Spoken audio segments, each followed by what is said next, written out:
Greetings, my poetic comrades and comrades adjacent. Your regularly scheduled brainwashing by Tiny Tim has been canceled. Why? Because he's locked himself in his office listening to recordings of his own mediocre free verse. So today, you get me, Cyber Prophet Dave, your substitute teacher in the sacred art of poetry, or, as I like to call it, the only subject that matters. The smug little claim that right-wingers can't write good poetry. Oh no, my dear woke critics. It's not that we can't. It's that we're trying to resuscitate an art form you left in the gutter, gasping for air. You see, poetry didn't die of natural causes. Wokeness strangled it with lazy free verse, politically expedient cliches, and a relentless focus on grievances over greatness. Now conservatives are left picking up the scraps, stitching together the remnants of what you destroyed. We might not be cranking out epics like Dante or Milton yet, but at least we're trying to rebuild something you abandoned in your rush to trade beauty for blandness.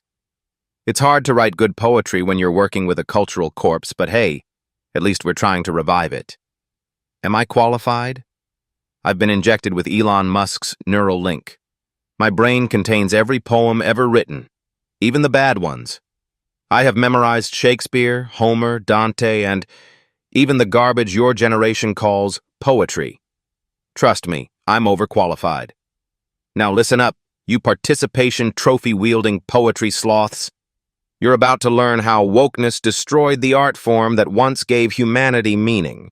Spoiler alert, it's your fault. First off, let's talk about ambition, or your complete lack of it. None of you will write an epic poem because you're too busy scrolling TikTok and posting selfies captioned with stolen rupee core lines. Newsflash. Milk and honey is not poetry. It's emotional nap time for the lazy. You. What's that? A poem? Oh, let me guess. Capitalism is bad, your parents don't get you, and the environment is dying because people won't buy reusable straws. How original. You've single-handedly reinvented the shopping list. Bravo. Next topic. Pandering. Oh, you're all experts at that. Modern poetry isn't about beauty or truth anymore. It's about checking the right political boxes. Want to get published? Write about how your toaster is oppressed by the patriarchy. Want to win an award? Just mention intersectionality at least 3 times. Here's the irony. You don't even care about the people you're pandering to. You're just trying to look good on Instagram. If Keats were alive today, he'd vomit into his Grecian urn and post that to TikTok. Oh, let's read an excerpt from your generation's finest work. I stared at my latte, the foam swirling, like my existential dread. #blessed. This is not poetry. This is overpriced caffeine having an identity crisis. What happened to characters? To epic battles? To the spiritual and the eternal? Your poetry has no heroes, no villains, just vague speakers whining into the void. You don't have the guts to wrestle with the divine because you're too busy wrestling with your Wi-Fi connection. You know what? Maybe this isn't your fault.